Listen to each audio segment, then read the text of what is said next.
Catherine de' Medici, Patronage, Spectacle, and the Politics of Culture. Catherine de' Medici, Italian. Caterina de' Medici, French. Catherine de' Medici's, April 13th, 1519 to January 5th, 1589, was an Italian-born Florentine noblewoman of the powerful Medici dynasty who became Queen of France through her marriage to King Henry II, reigning as queen consort from 1547 to 1559. She was the mother of three French kings, Francis II, Charles IX, and Henry III, and a cousin of Pope Clement VII. The period in which her sons ruled France is often described by historians as the age of Catherine de' Medici, due to her pervasive, though sometimes contested, political influence. Born in Florence to Lorenzo de' Medici, Duke of Urbino, and Madeleine de la Tour de Vergny, Catherine was orphaned shortly after birth and raised amid the political turbulence surrounding the Medici family. In 1533, at just 14 years old, she married Henry, the second son of King Francis I of France and Queen Claude. Following the death of Henry's elder brother in 1536, Henry became Dauphin, the heir apparent to the French throne. During Henry II's reign, Catherine exercised little direct political authority. The king instead relied heavily on his influential mistress, Diane de Poitiers, who dominated court patronage and access to power. Catherine's political fortunes changed dramatically after Henry's sudden death in a tournament accident in 1559. As mother to the frail 15-year-old King Francis II, she entered the political arena. Upon Francis's death the following year, Catherine became regent for her 10-year-old son Charles IX, acquiring sweeping governing powers. After Charles's death in 1574, she continued to play a central advisory role during the reign of her third son, Henry III, whose reliance on her counsel diminished only in the final months of her life. Catherine's political career unfolded during one of the most volatile periods in French history, the French Wars of Religion. Her sons ruled amid near-constant civil conflict between Catholics and Protestant Calvinists, known as Huguenots. The powerful Catholic Guise faction sought to dominate the monarchy and at times attempted to displace royal authority to advance its own dynastic ambitions, often treating Catherine with open contempt. Initially, Catherine pursued policies of conciliation, attempting compromise and limited toleration toward the Huguenots in hopes of preserving royal stability. However, her moderate stance faltered as religious polarization deepened. Increasingly frustrated by rebellion and factionalism, she endorsed more hardline policies. In the aftermath, she was widely blamed for persecutions carried out under her son's reigns. Most notoriously the St. Bartholomew's Day massacre of 1572, in which thousands of Huguenots were killed in Paris and across France. Historians remain divided over Catherine's culpability. Some argue she should not bear sole responsibility for the crown's most brutal decisions, citing the chaotic pressures of civil war and the limits of her authority.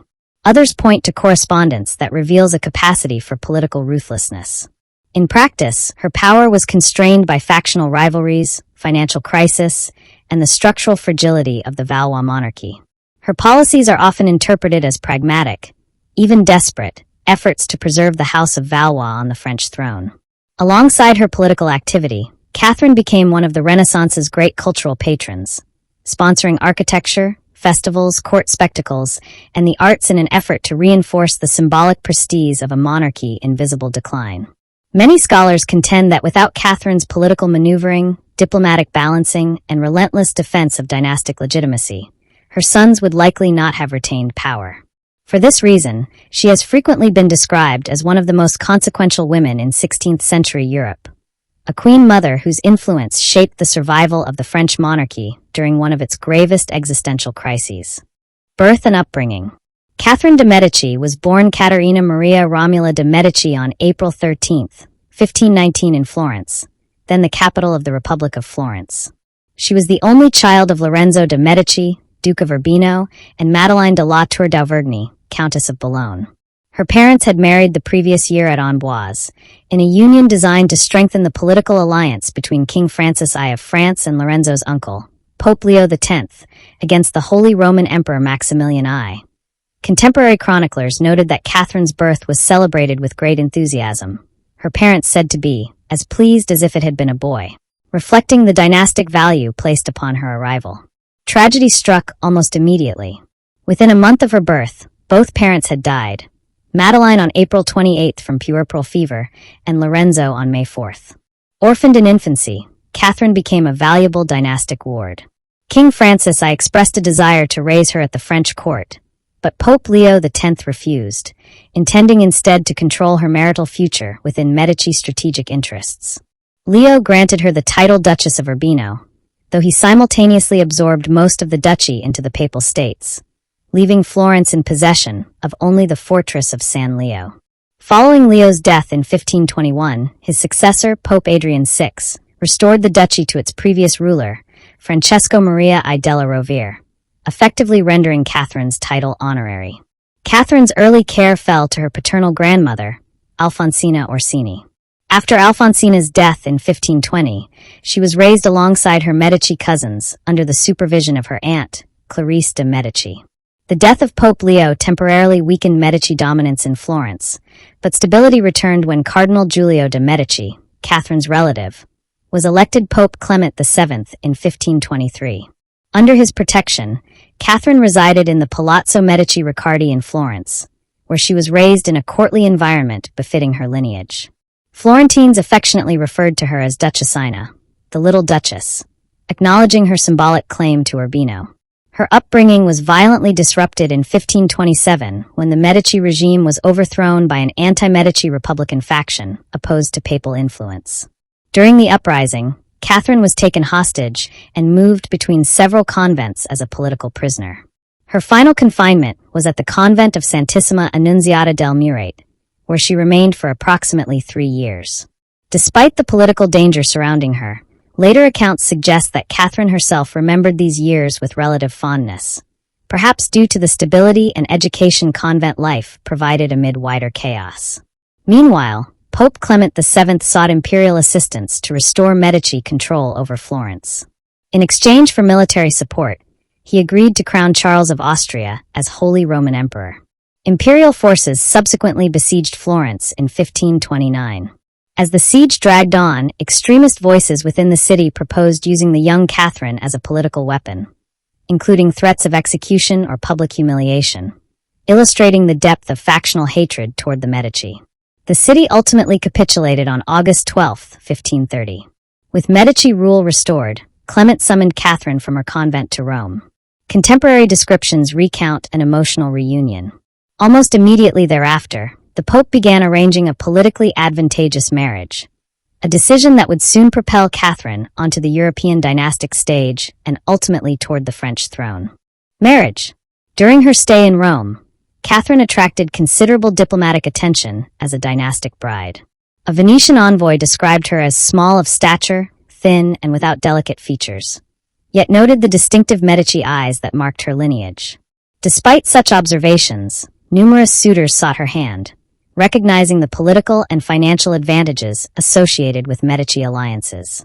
Among them was James V of Scotland, who dispatched the Duke of Albany to negotiate a marriage with Pope Clement VII in 1530.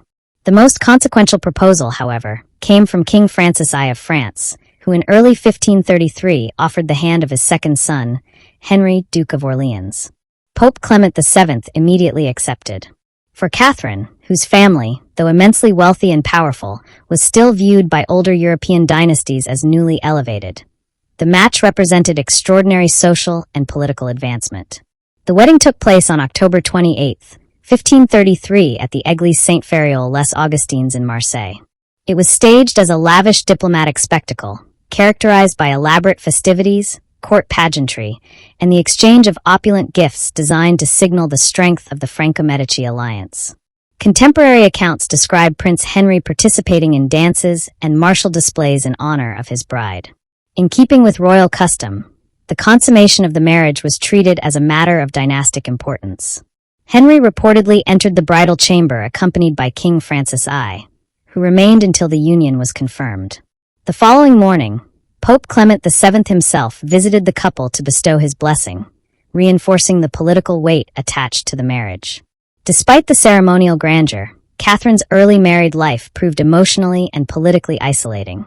She saw little of her husband during their first year together. Nevertheless, her intelligence, adaptability, and eagerness to conform to French court culture earned her goodwill among influential court ladies. Her position weakened significantly after the death of Pope Clement VII on September 25, 1534. The election of Alessandro Farnese as Pope Paul III altered the diplomatic equation. Viewing Medici commitments as non-binding, the new pope distanced himself from prior agreements with France and ceased payment of Catherine's substantial dowry. King Francis I is said to have lamented the situation bitterly, remarking that the young bride had come to him stark naked, a reflection of the financial and political embarrassment caused by the broken arrangements. Meanwhile, Henry showed limited personal interest in Catherine. He maintained a series of mistresses and invested little emotional energy in the marriage. For nearly a decade, the union produced no children, a grave concern in a dynastic monarchy where fertility equated to political security. The pressure intensified in 1537 when Henry had an affair with Philippa Ducie, resulting in the birth of a daughter whom he publicly acknowledged. The event confirmed Henry's ability to father children and shifted the burden of blame for the childless marriage squarely onto Catherine, heightening scrutiny, anxiety, and her vulnerability at court. Dauphine. In 1536, a decisive turning point reshaped Catherine's dynastic position. Henry's elder brother, Francis, the original heir to the French throne, fell gravely ill after a game of tennis, reportedly contracting a chill that developed into a fatal fever. His sudden death elevated Henry to Dauphin of France, making Catherine the future queen consort. The circumstances surrounding Francis's death provoked widespread suspicion. Rumors of poisoning circulated throughout European courts, with speculation implicating various political actors, including imperial interests. Under torture, an Italian courtier, Sebastiano da Montecuccoli, confessed to administering poison, though the veracity of such confessions remains historically contested. As Dauphine, Catherine's primary political function became urgent and unmistakable. She was expected to produce a male heir to secure the continuity of the Valois dynasty. Her failure to conceive during the early years of marriage generated intense anxiety within the court. Contemporary observers noted that advisors urged King Francis I and the Dauphin to consider repudiating her in favor of a more fertile bride. Divorce, though diplomatically complicated, was openly discussed. Facing mounting pressure, Catherine reportedly resorted to a range of contemporary fertility remedies rooted in Renaissance medical superstition. Chroniclers describe her experimenting with treatments that included applying mixtures such as cow dung and ground stag antlers, as well as ingesting various concoctions believed to stimulate conception.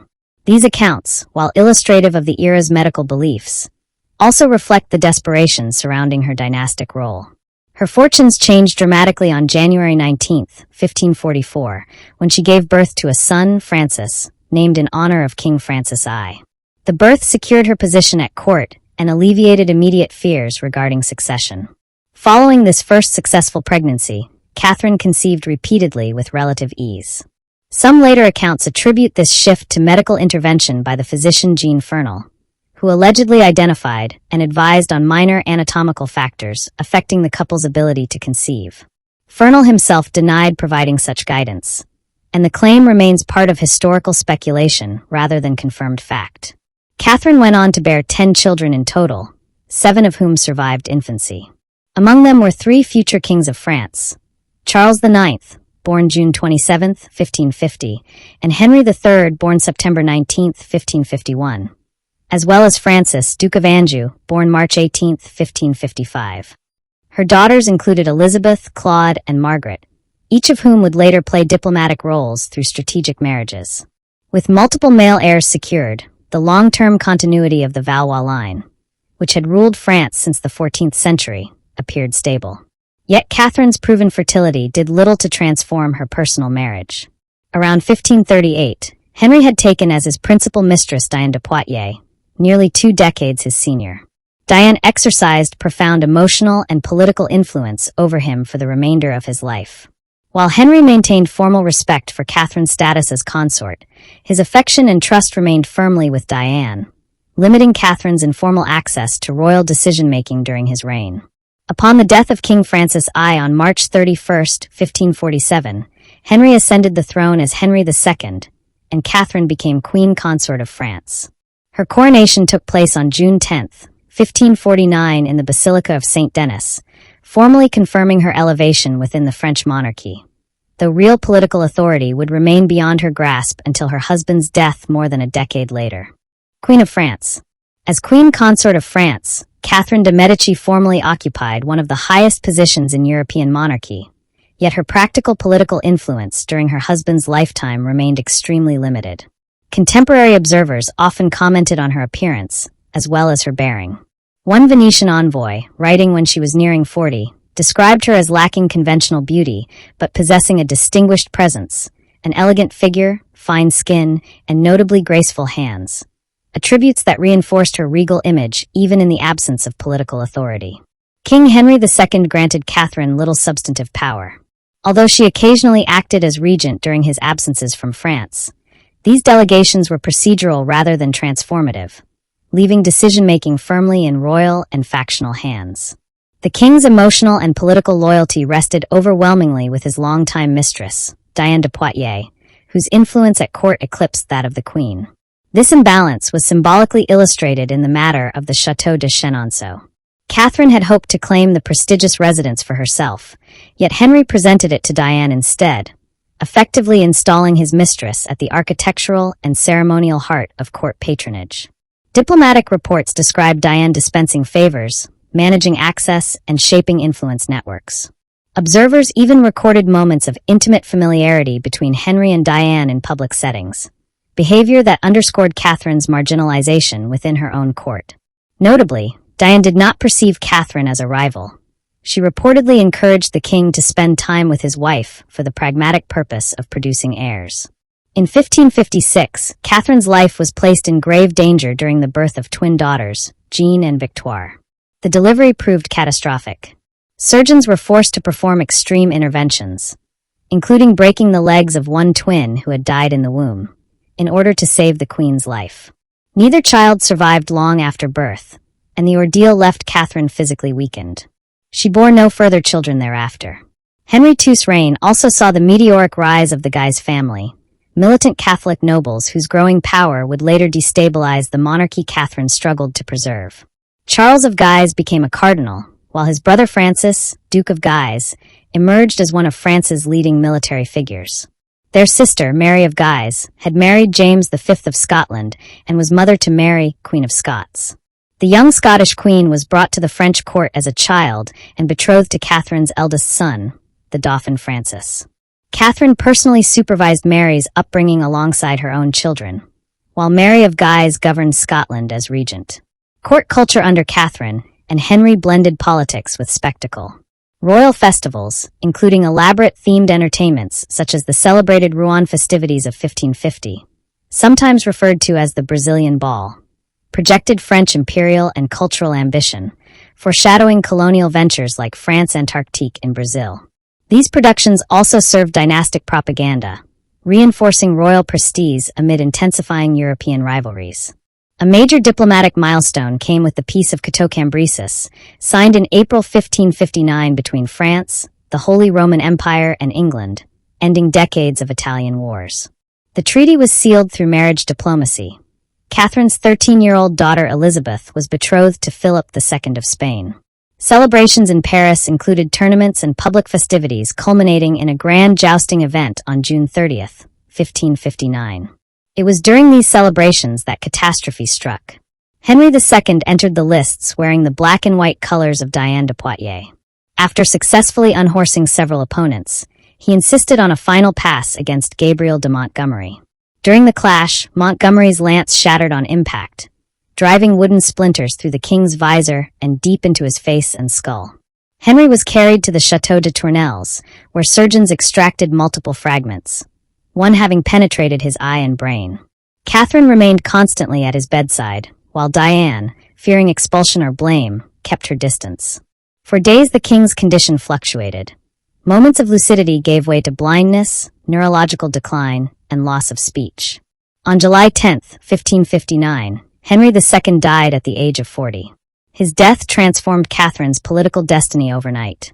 From that moment forward, she adopted the broken lance as her personal emblem, inscribed with the motto Lacrimae hinc dolor. From this come my tears and my pain.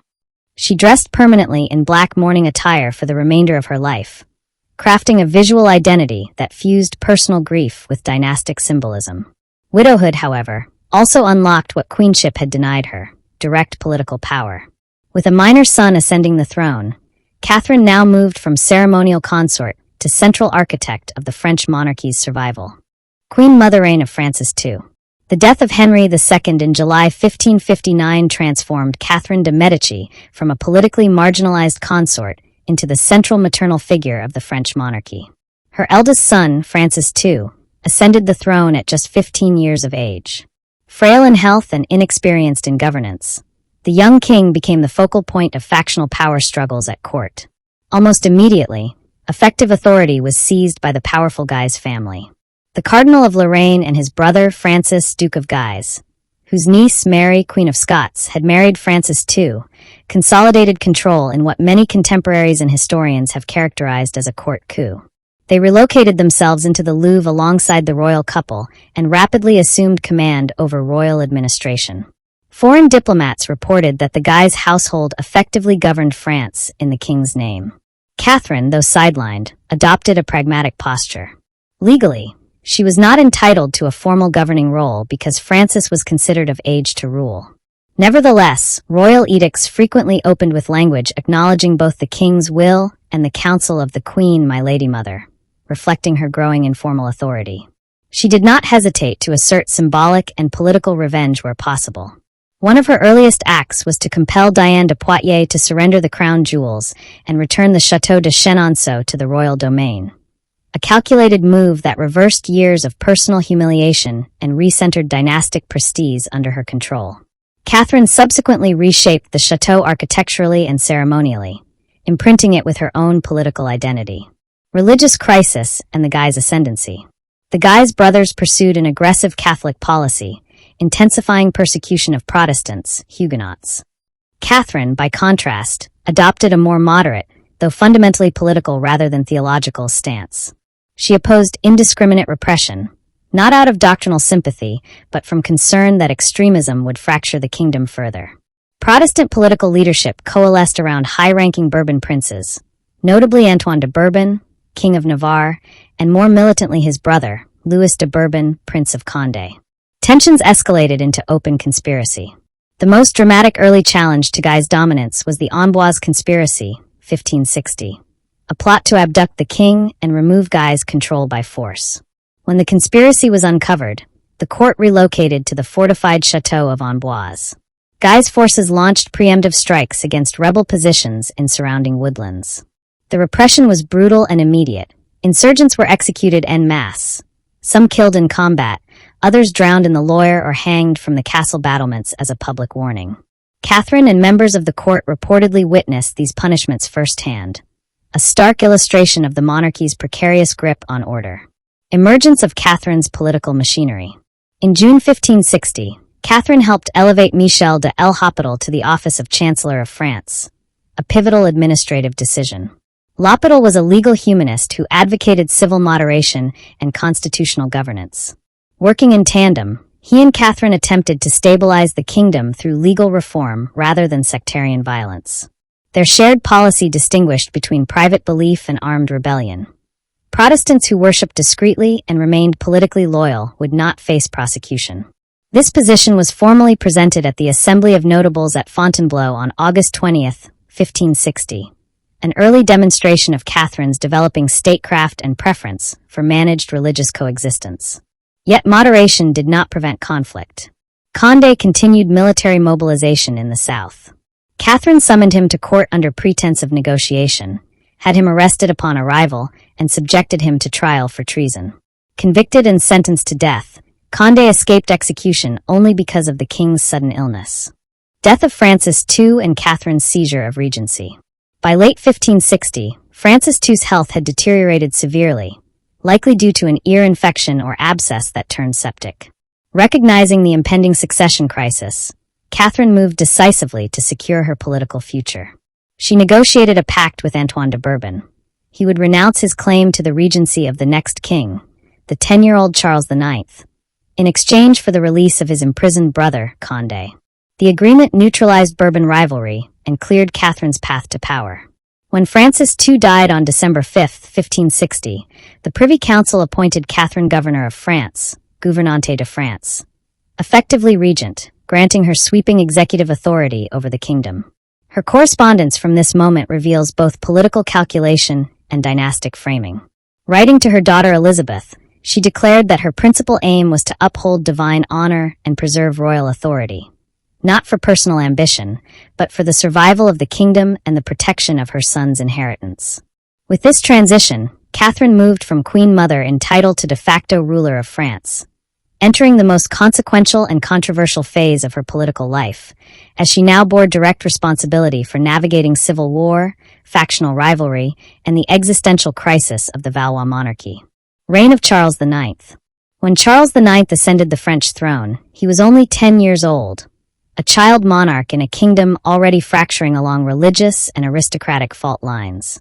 Contemporary observers described him as intelligent and graceful, though physically fragile and prone to respiratory weakness.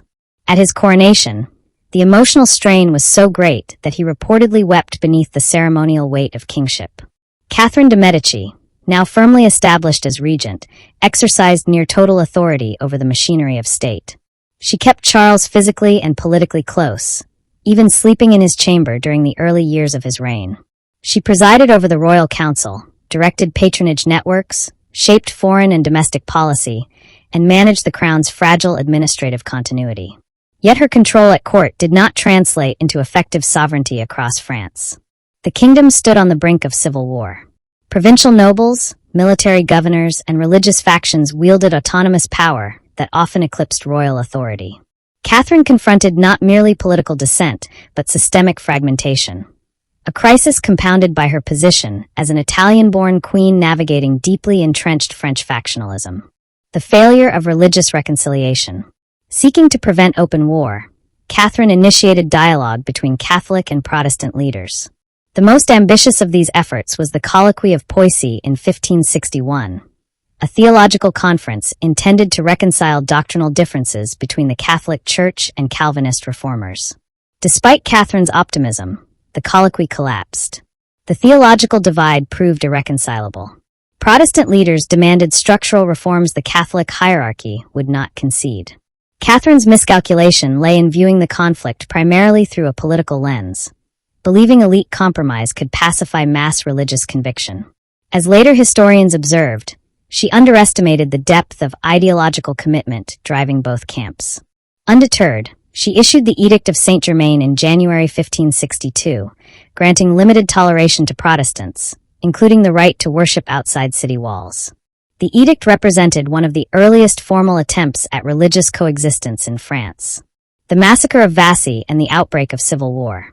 Any hope of peaceful transition collapsed within weeks. On March 1, 1562, troops under Francis, Duke of Guise, encountered a Protestant congregation worshipping in a barn at Vassy. Violence erupted. Guise's men killed dozens of Huguenots and wounded many more. Though Guise later framed the episode as accidental, news of the massacre ignited national outrage. Catholics in Paris celebrated Guise as a defender of the faith. Protestants, by contrast, interpreted the attack as proof that peaceful worship was impossible under Catholic dominance. The massacre became the ignition point of the French Wars of Religion, a protracted cycle of civil war and uneasy truces that would convulse France for 3 decades. Militarization and escalation. Within weeks, Protestant military mobilization accelerated. Louis de Bourbon, Prince of Condé, and Admiral Gaspard de Coligny assembled an army estimated at 1,800 troops, secured English support, and began seizing strategic towns. Catherine attempted negotiation with Coligny, but found him resolute. When diplomacy failed, she authorized full royal military retaliation. The crown's forces besieged Protestant strongholds, including Rouen. During the campaign, Catherine demonstrated a willingness to project personal courage for political symbolism. She visited the mortally wounded Antoine de Bourbon, King of Navarre, after he suffered a fatal arquebus wound. She also insisted on approaching frontline positions, reportedly dismissing warnings to her safety with characteristic resolve. Rouen ultimately fell to royal forces, marking a temporary Catholic victory. Assassination, blood feud, and temporary peace. The conflict took a dramatic turn on February 18, 1563, during the Siege of Orleans. Francis, Duke of Guise, Catherine's uneasy ally and one of the most powerful Catholic commanders, was assassinated by a Huguenot sympathizer, Poltrot de Mere, who shot him from behind with an arquebus. The killing triggered a cascading aristocratic blood feud that deepened factional vendettas and complicated peace efforts for years. Paradoxically, Catherine herself viewed Guise's death as politically advantageous. She reportedly confided to diplomats that his earlier removal might have hastened peace, a reflection of her ambivalence toward Guy's dominance. On March 19, 1563, the Crown issued the Edict of Amboise, establishing a fragile settlement. It granted limited religious freedoms to Protestant nobles while reaffirming Catholic primacy, a compromise designed less to resolve theology than to halt military collapse. Catherine then pivoted toward national consolidation. Demonstrating political pragmatism, she united Catholic and Huguenot forces under royal command to expel English troops who had occupied Le Havre during the civil conflict, reframing internal division into external defense. This phase of Charles IX's reign reveals Catherine at the height of her regency statecraft, balancing militant Catholic factions and armed Protestant elites experimenting with legal toleration frameworks, deploying both diplomacy and military force, exploiting factional rivalries to preserve Valois sovereignty. Yet the structural tensions she struggled to contain would soon escalate again, culminating in the most infamous episode associated with her name: the St. Bartholomew's Day Massacre, 1572. Huguenots. On August 17, 1563, Charles IX was formally declared of age by the Parliament of Rouen. Despite this legal majority, he never exercised autonomous political authority and remained largely disengaged from governance. Real power continued to reside with Catherine de Medici, who moved swiftly to reinforce royal legitimacy and enforce the fragile religious settlement established by the Edict of Amboise. To restore loyalty to the crown and reassert monarchical presence across a fractured kingdom, Catherine organized an extensive royal progress through France from January 1564 to May 1565. Traveling with the young king and full court apparatus, she sought to project unity, negotiate with regional elites, and stabilize religious tensions through direct diplomacy. During this tour, Catherine held significant talks with Jeanne d'Albret, the Protestant queen regnant of Navarre and widow of Antoine de Bourbon. Their meetings at Macon and Nerac were politically delicate, given Jeanne's prominent role within the Huguenot movement. Catherine also met her daughter Elizabeth near the Spanish border at Bayonne, where elaborate court festivities masked serious geopolitical discussions. Philip II of Spain declined to attend personally, sending instead the Duke of Alba, who urged Catherine to abandon religious toleration and pursue harsher punitive measures against Protestantism. Strategic schemes and failed colonial solutions. In 1566, Catherine and Charles explored an unconventional geopolitical solution to the Protestant question. Through diplomatic channels tied to the long-standing Franco-Ottoman alliance, they proposed resettling French Huguenots, along with German Lutherans, in Ottoman-controlled Moldavia. The plan envisioned the creation of a frontier military colony that would serve both as a buffer against Habsburg expansion and as a means of removing Protestant dissidents from France. The Ottoman court, however, showed no interest, and the proposal quietly collapsed. The surprise of Meaux and policy radicalization. Tensions escalated dramatically on September 27, 1567, with the surprise of Meaux, an attempted Huguenot coup in which Protestant forces sought to seize the king and neutralize Catholic hardliners at court. The plot failed, but it shocked the monarchy. Catherine and the royal household fled toward Paris in near panic, an episode that underscored how physically vulnerable the crown had become. Renewed civil war followed. Though the conflict formally ended with the Peace of Longjumeau in March 1568, violence and instability persisted. The Meaux incident proved a psychological turning point for Catherine. Concluding that compromise had only emboldened rebellion, she pivoted toward a more repressive policy framework.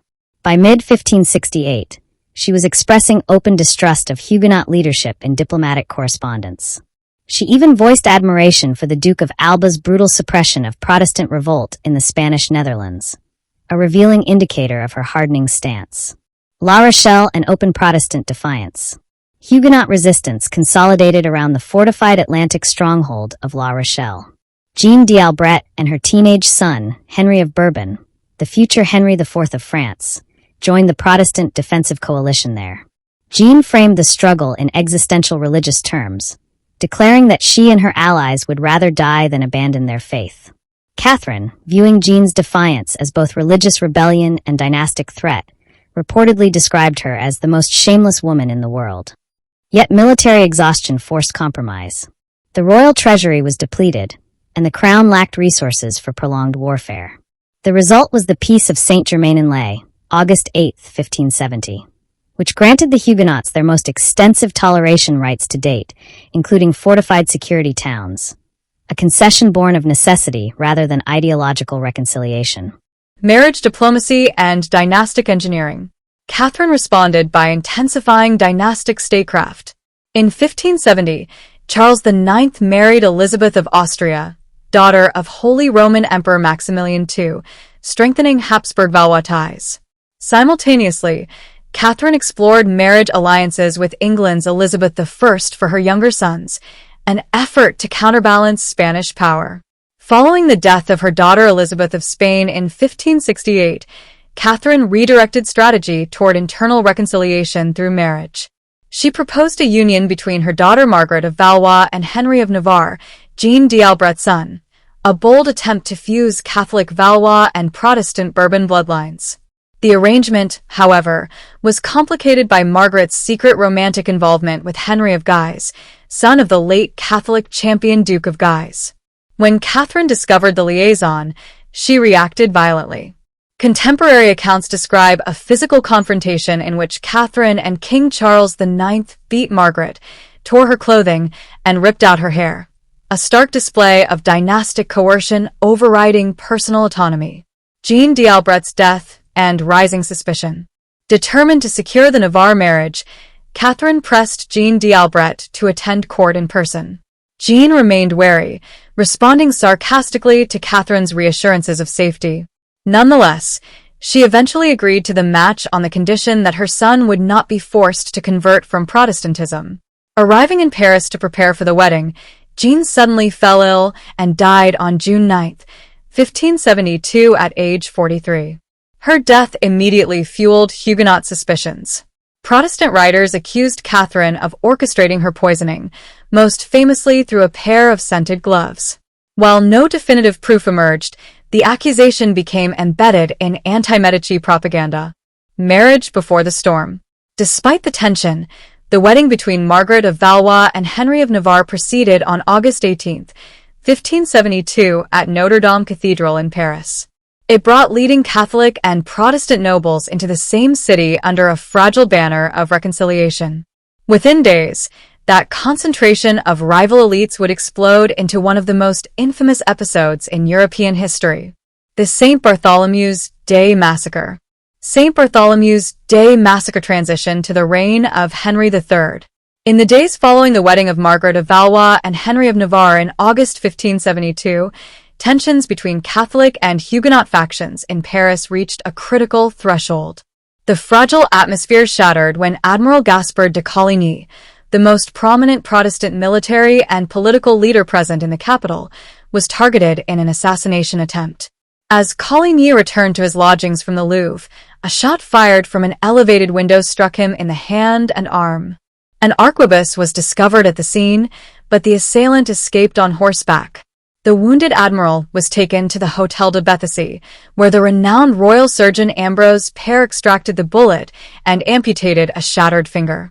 Catherine de' Medici reportedly visited Coligny afterward, expressing concern and promising justice. Yet suspicion immediately engulfed the court. Responsibility for the attack has never been conclusively established. Various theories implicate Catherine herself, the militant Catholic Guise faction seeking revenge for earlier assassinations, or even a broader Spanish papal intrigue designed to eliminate Coligny's growing influence over King Charles IX. Decision for preemptive violence. Within 48 hours, events spiraled beyond containment. Fearing a Huguenot uprising in retaliation for the assassination attempt, the Royal Council convened in emergency session. Evidence suggests that Catherine and her advisors supported a preemptive strike aimed initially at eliminating key Protestant military leaders gathered in Paris for the wedding. According to later accounts, on August 23, 1572 Charles IX gave the fatal authorization. Then kill them all. Kill them all. Whether this order reflected calculated policy, emotional breakdown, or manipulation by surrounding advisors remains debated. What is clear is that targeted killings rapidly metastasized into mass urban slaughter, the massacre unleashed. Beginning in the early hours of August 24th, the feast day of St. Bartholomew, Catholic militias and royal troops murdered Coligny before unleashing coordinated attacks across Paris. Protestant nobles were hunted house to house. Bodies filled the Seine. Looting, mob violence, and sectarian vengeance consumed the city. The killings continued for nearly a week and spread outward into provincial cities, Lyon, Orleans, Bordeaux, Toulouse, and beyond, persisting into the autumn. As historian Jules Michelet later wrote, Street Bartholomew was not a day, but a season. Estimates of the dead vary widely, but thousands of Huguenots perished. One symbolic moment crystallized the political consequences. Henry of Navarre, under mortal threat, publicly converted to Catholicism to survive. Observers later recounted Catherine reacting with visible satisfaction at this submission, an image that fed Protestant propaganda portraying her as the calculating architect of the massacre. From this episode emerged the enduring legend of Catherine as the Machiavellian Italian queen, a woman accused by Huguenot writers of orchestrating mass murder through cold political calculus. Modern historiography remains divided. Some scholars assign her central responsibility. Others argue the violence quickly exceeded her control. Reign of Henry III. The monarchy's instability deepened 2 years later with the death of Charles IX in 1574 at just 23 years old. His reported final words, calling for his mother, symbolized Catherine's enduring centrality in Valois governance. Before dying, Charles named Catherine regent in the absence of his brother and heir, Henry, Duke of Anjou, who had been elected king of the Polish-Lithuanian Commonwealth. Within months, Henry abandoned the Polish throne and returned to France to assume the crown as Henry III. Catherine's correspondence reveals the emotional and dynastic weight of the transition. She expressed devastation at Charles's death but framed Henry's return as essential to the kingdom's survival. A king dependent on his mother. Henry III differed markedly from his brothers.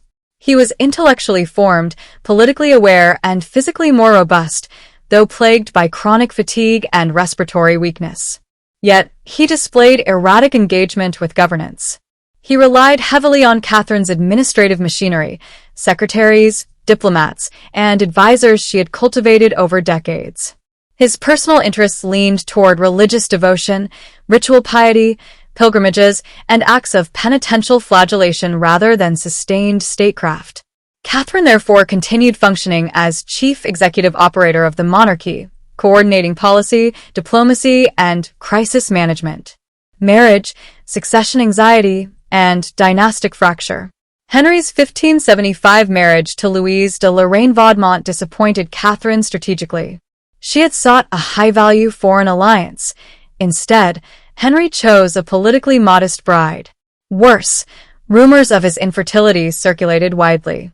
Papal observers and court physicians doubted the likelihood of heirs, a dynastic nightmare for the Valois line. This vacuum elevated Catherine's youngest son, Francis, Duke of Alençon, Monsieur, as heir presumptive.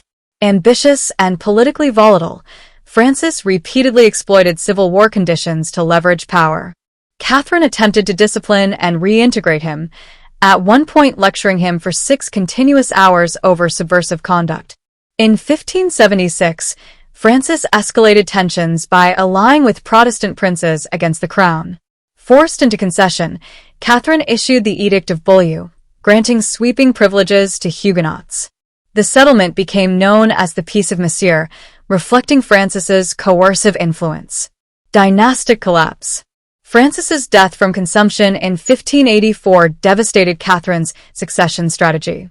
With no surviving Valois male heirs beyond Henry III, the Protestant Henry of Navarre, by Salic succession law, became heir presumptive to the French throne.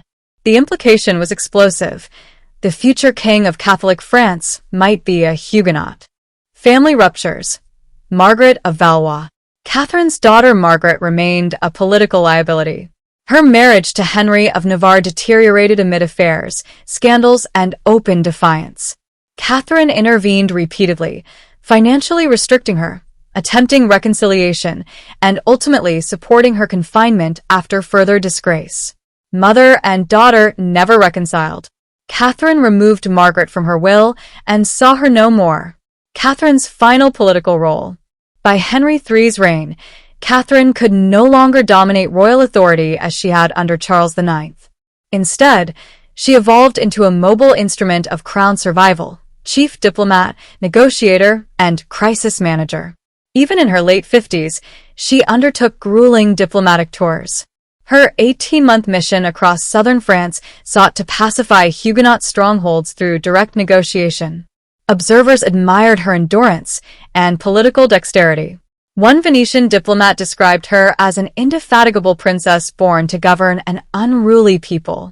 Yet Catherine remained clear-eyed about the kingdom's fragility. Writing to Henry in 1579, she warned that France stood on the brink of general revolt, and that anyone claiming otherwise misunderstood the gravity of the crisis. Catholic League. Final crisis and death. By the mid-1580s, Catherine de' Medici's long strategy of religious balancing was collapsing under the weight of dynastic and sectarian radicalization. Many leading Roman Catholics had grown deeply hostile to her policies of negotiated toleration toward the Huguenots. Following the Edict of Beaulieu, militant Catholic networks began organizing local defense leagues, initially framed as protective associations for the faith, but rapidly evolving into a parallel political military structure. The decisive rupture came in 1584 with the death of the last Valois heir presumptive, Francis, Duke of Alençon. Under Salic succession law, the Protestant Henry of Navarre now stood next in line to the French throne. For militant Catholics, the prospect of a Huguenot king was intolerable. Henry, Duke of Guise, emerged as the League's undisputed leader. Charismatic, militarily respected, and backed by Spain, he positioned himself as defender of Catholic France. His objective was to block Navarre's succession and instead elevate Cardinal Charles de Bourbon, Navarre's Catholic uncle, as an alternative claimant. To that end, the League consolidated aristocratic, clerical, and foreign support. Through the Treaty of Joinville, it formalized alliance with Philip II of Spain and prepared for armed confrontation against both Protestant forces and the wavering royal authority. Monarchical paralysis. King Henry III found himself strategically cornered.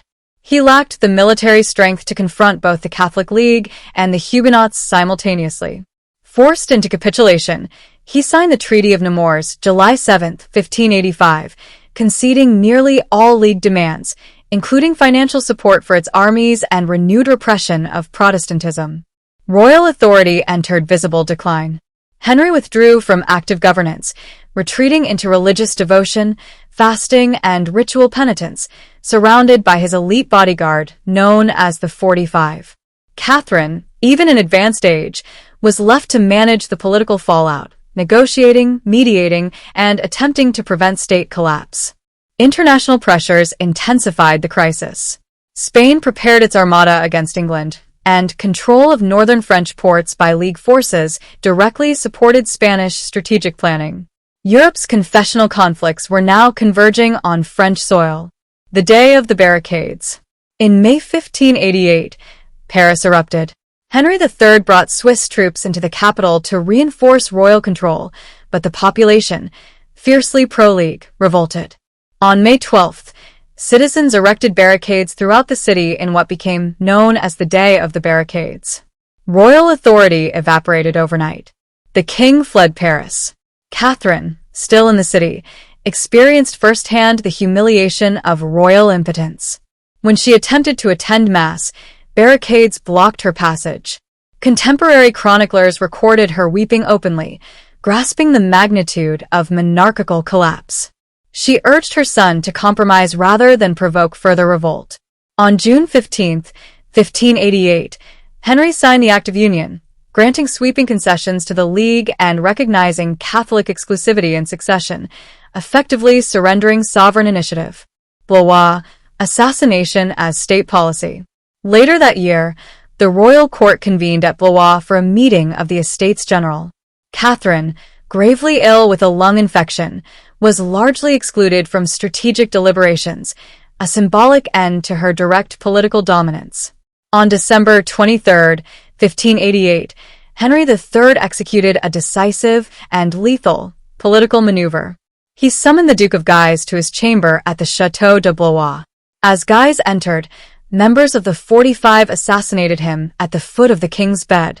Simultaneously, League leaders were arrested, including Guise's brother, Cardinal Louis II, who was killed shortly thereafter.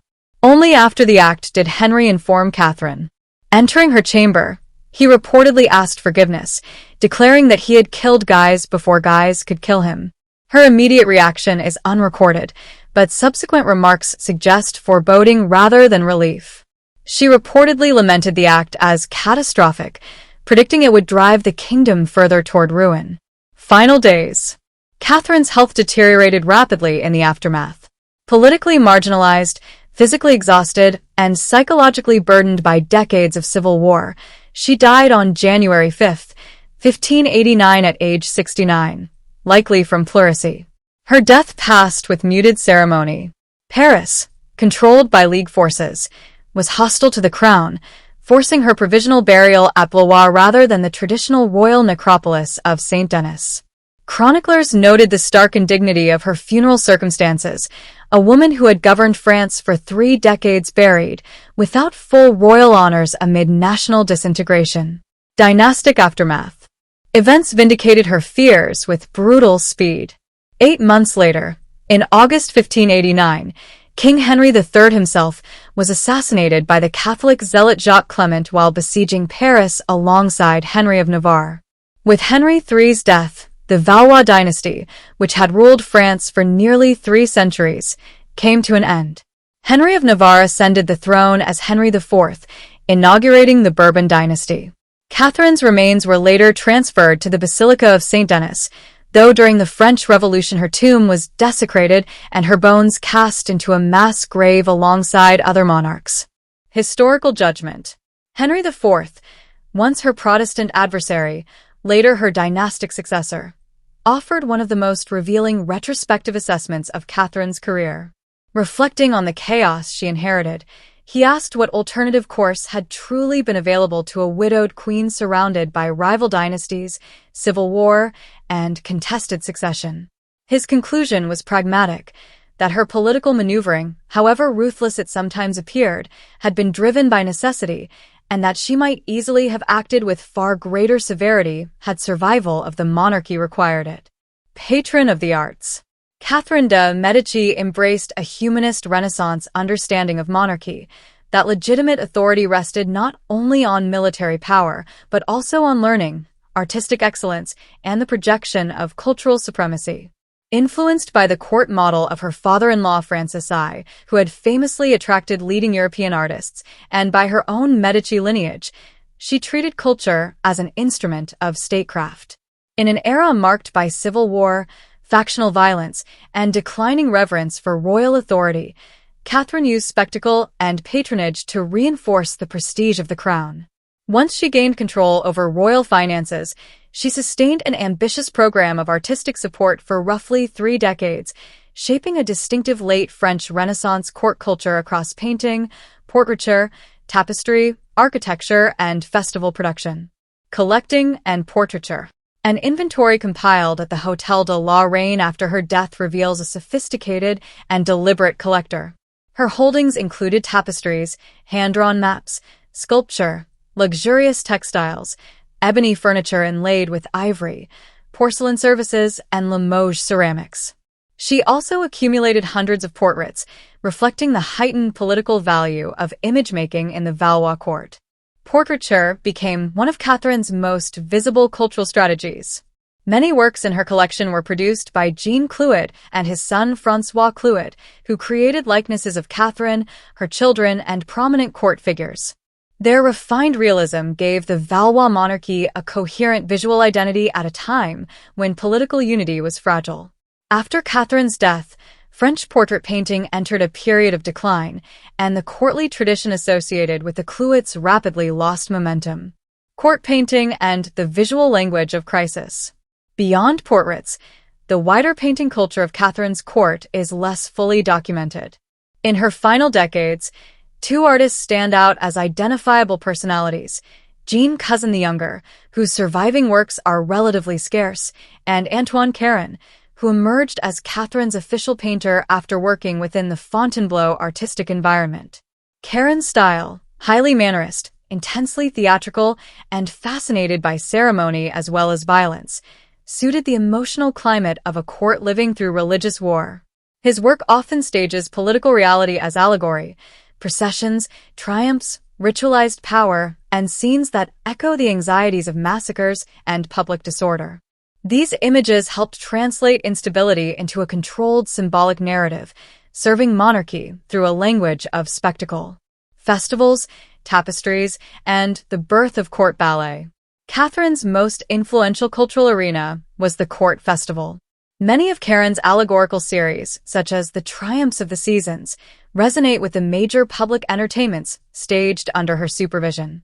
His designs for the Valois tapestries, for example, depict fêtes, formal picnics, mock battles, and staged court events, presenting the monarchy as harmonious, abundant, and culturally sovereign even as civil war threatened to undo it. Music and performance were central to this strategy.